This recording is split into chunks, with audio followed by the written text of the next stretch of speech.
નમસ્કાર. દિવસભરના તાજા સમાચારોમાં તમારું સ્વાગત છે. તમારી સાથે હું છું પિનલગીરી ગોસ્વામી. સમાચારો વિસ્તારથી જાણીએ એ પહેલા મહત્વના સમાચારો ઉપર એક નજર.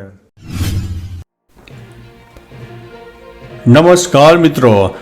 આજે તારીખ 17 માર્ચ 2025 મહત્વની હેડલાઇન્સ ઉપર નજર નાખીએ તો સુરતમાં દારૂબંધીના ધજાગરા ઉડાડતા નબીરાઓ સામે આવ્યા છે. ત્યારે આગળ વાત થશે 59% ભારતીયોને સળંગ 6 કલાકની ઊંઘ પણ મળતી નથી. ત્યારે આગળ વાત થશે સિવિલ હોસ્પિટલના સાયલેન્ટ ઝોનમાં તબીબોની ડીજે પાર્ટી જોવા મળી છે. ત્યારે વાત થશે ઉનાળાની શરૂઆતમાં જ પાણીની ગંભીર સમસ્યાઓ શરૂ થઈ ગઈ છે. આગળ વાત થશે ટ્રમ્પના મોઢા સાથે રિપોર્ટરનું માઇક અથડાયું હતું. ત્યારે વાત થશે મુસ્લિમ સમાજને શિક્ષણની જરૂર છે તેવું નીતિન ગડકરીએ જણાવ્યું છે. આગળ વાત થશે અગનભઠ્ઠી બનશે ગુજરાતના આ વિસ્તારો. ત્યારે વાત થશે કલ્કી 2નું શૂટિંગ મે મહિનાથી શરૂ કરાશે. ત્યારે આગળ વાત થશે વિદેશી મુદ્રા ભંડારમાં 2 વર્ષમાં સૌથી મોટો ઉછાળો સામે આવ્યો છે. ત્યારે વાત થશે સીએમના હસ્તે ભજન મંડળીઓને સંગીત સાધનોનું વિતરણ કરવામાં આવ્યું છે. આગળ વાત થશે બલુચિસ્તાનમાં સેનાના વાહન ઉપર હુમલો, 90 પાકિસ્તાની સૈનિકોના મોત થયા છે. ત્યારે વાત થશે સુનિતા વિલિયમ્સ ખુશીથી ઝૂમી ઉઠી છે.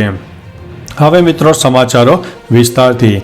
લાંબા સમયથી ઇન્ટરનેશનલ સ્પેસ સ્ટેશન એટલે કે ISSમાં ફસાયેલા વિલમોર અને સુનિતા વિલિયમ્સને પરત લાવવા માટે સ્પેસ એક્સે ક્રૂ 10 મિશન લોન્ચ કર્યું હતું, જે સફળતાપૂર્વક ISSમાં પહોંચી ગયું છે.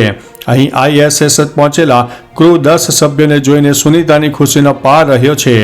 સુનિતા ખુશીથી ઝૂમ ઉઠી હતી. હવે તેનો વિડીયો સોશિયલ મીડિયામાં વાયરલ થયો છે. ખાસ કે સુનિતા 19 માર્ચ પહેલા પૃથ્વી ઉપર પરત પણ ફરી શકે છે. મિત્રો, અન્ય મહત્વના સમાચારની વાત કરીએ તો બલુચિસ્તાનમાં સેનાના વાહન ઉપર હુમલો, 90 પાકિસ્તાની સૈનિકોના મોત. ટ્રેન હાઇજેકિંગ બાદ હવે બલુચિસ્તાનમાં પાકિસ્તાની સેનાના કાફલા ઉપર મોટો હુમલો થયો છે. આ હુમલામાં ઘણા સૈનિકો માર્યા ગયા છે. બલુચિસ્તાન લિબરેશન આર્મી એટલે કે BLA આ હુમલાની જવાબદારી લીધી અને દાવો કર્યો છે કે આ હુમલામાં 90 પાકિસ્તાની સેનાના સૈનિકો માર્યા ગયા છે. એવું કહેવામાં આવી રહ્યું છે કે RCD હાઈવે મિલમાં સેનાના કાફલા પર શ્રેણીબદ્ધ વિસ્ફોટ થયા અને પછી ગોળીબાર પણ થયો હતો. મિત્રો, અન્ય મહત્વના સમાચારની વાત કરીએ તો સીએમના હસ્તે ભજન મંડળીઓને સંગીત સાધનોનું વિતરણ.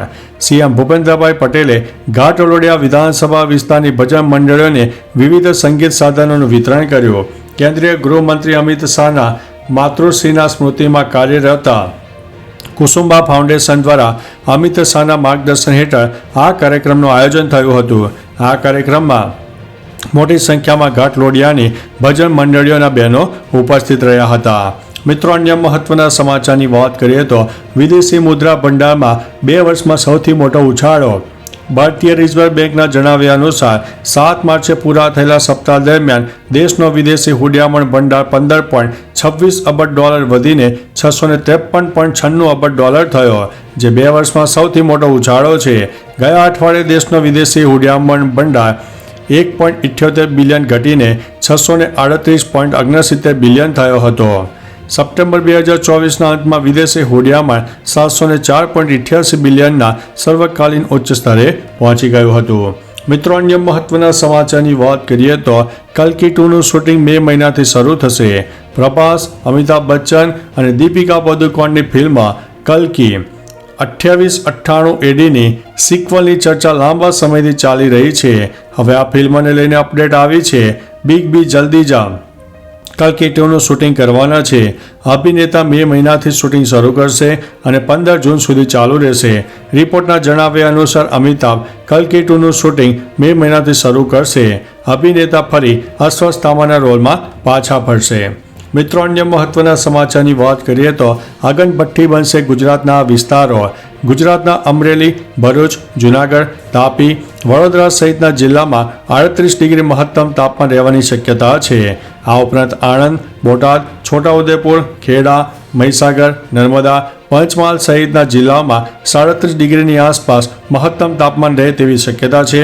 બીજી તરફ અમદાવાદ, અરવલ્લી, દાહોદ, ડાંગ, ગાંધીનગર, મોરબી, રાજકોટ, સાબરકાંઠા, સુરત, સુરેન્દ્રનગર સહિતના જિલ્લામાં 36 ડિગ્રીની આસપાસ મહત્તમ તાપમાન રહે તેવી શક્યતા છે. મિત્રો, અન્ય મહત્વના સમાચારની વાત કરીએ તો નીતિન ગડકરીએ જણાવ્યું છે કે મુસ્લિમ સમાજને શિક્ષણની જરૂર છે. પોતાની સ્પષ્ટ વક્તા શૈલી માટે જાણીતા મોદી સરકારમાં કેન્દ્રીય મંત્રી નીતિન ગડકરીએ કહ્યું હતું કે જો મુસ્લિમ સમુદાયમાંથી એન્જિનિયર, આઈપીએસ, આઈએએસ અધિકારીઓ વધુ બને તો બધાનો વિકાસ થશે. આપણી પાસે પૂર્વ રાષ્ટ્રપતિ એપીજે અબ્દુલ કલામનું ઉદાહરણ છે. આજે હજારો વિદ્યાર્થીઓ અંજુમન એ ઇસ્લામના બેનર હેઠળ એન્જિનિયર બની રહ્યા છે. જો તેમને ભણવાની તક મળી ન હોત તો કંઈ થયું ન હોત. આ શિક્ષણની તાકાત રહેલી છે. મિત્રો, અન્ય મહત્વના સમાચારની વાત કરીએ તો ટ્રમ્પના મોડા સાથે રિપોર્ટરનું માઇક અથડાયો. એક રિપોર્ટરનું માઇક અમેરિકાના રાષ્ટ્રપતિ ડોનાલ્ડ ટ્રમ્પના ચહેરા સાથે અથડાયો હતો, જેનો વિડીયો સોશિયલ મીડિયામાં ઘણો વાયરલ થયો.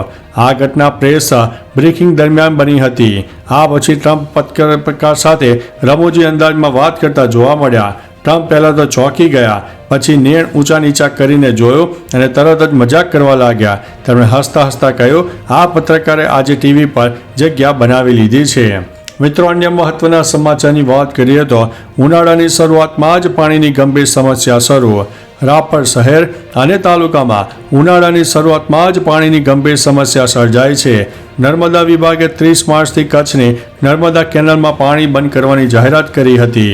આ નિર્ણયથી રાપર શહેરની 40,000 વસ્તી અને 60,000 પશુઓ માટે પાણીની વિકટ પરિસ્થિતિ સર્જાશે. રાપર તાલુકાના 97 ગામો અને 227 વાર્ડ તેમજ ખડીરના 12 ગામો અને 17 વાર્ડ પાણીમાં વિતરણ વ્યવસ્થા ખોરવાઈ જવાની શક્યતા છે. મિત્રો, અન્ય મહત્વના સમાચારની વાત કરીએ તો સિવિલ હોસ્પિટલના સાયલન્ટ ઝોનમાં તબીબોની ડીજે પાર્ટી. સિવિલના સાયલન્ટ ઝોનમાં તબીબોની ડીજે પાર્ટી યોજાઈ હતી, જેમાં વલસાડ સિવિલમાં મેડિકલ વિદ્યાર્થીઓની પાર્ટી યોજાઈ, જેમાં એન્યુઅલ ડેની ઉજવણીમાં વિદ્યાર્થીઓ ભાન બોલ્યા, જેમાં લાઉડ મ્યુઝિક સિસ્ટમ અને ધમાલથી દર્દીઓને ભારે હાલાકી પડી તથા ગાડીઓના રૂફ ઉપર બેસીને સ્પીડ સાથેના સ્ટન્ટ પણ કર્યા હતા. જેમાં હોસ્પિટલ પરિસરમાં ડીજે પાર્ટીથી અનેક સવાલો પણ ઉઠ્યા છે. મિત્રો, અન્ય મહત્વના સમાચારની વાત કરીએ તો 59% ભારતીયોને સળંગ 6 કલાકની ઊંઘ પણ મળતી નથી. આજના સમયમાં મોટાભાગના લોકો પૂરતી ઊંઘ ન મળવાને કારણે ફરિયાદ ઊભી કરતા હોય છે. આવી સ્થિતિ 59% ભારતીયોની છે. આટલા ભારતીયોને રોજની સળંગ 6 કલાકની ઊંઘ પણ માંડ મળે છે. તેના પરિણામે બ્લડ પ્રેશર, હાઇપરટેન્શન અને અનિદ્રાની બીમારીમાં નોંધપાત્ર વધારો થયો છે. દર વર્ષે 21 માર્ચના રોજ વર્લ્ડ સ્લીપ ડે મનાવાય છે અને આ વર્ષે ધૂળેટીના દિવસે 14 માર્ચ તેની ઉજવણી થઈ હતી. મિત્રો, અન્ય મહત્વના સમાચારની વાત કરીએ તો સુરતમાં દારૂબંધીના ધજાગરા ઉડાડતા નબીરાઓ. સુરતના પાંડેસરાના ગણપતનગરમાં દારૂબંધીના લીરે લીરા ઉડ્યા છે, જેમાં 15 જેટલા ખુલ્લે આમ દારૂ પાર્ટી કરી રહ્યા હતા. આ નબીરાઓ પહેલા ધૂળેટી રમ્યા, ત્યારબાદ પાર્ટી કરી હોવાની વાત સામે આવી. શહેર પોલીસને આ નબીરાઓ ખુલ્લો પડકાર ફેંકી રહ્યા છે અને દારૂની મોજ માણી રહ્યા છે. 15 જેટલા લોકો દારૂની પાર્ટી કરી રહ્યા છે, જેમાં કોઈકના હાથમાં બિયર તો કોઈકના હાથમાં દારૂની બોટલ પણ જોવા મળી હતી.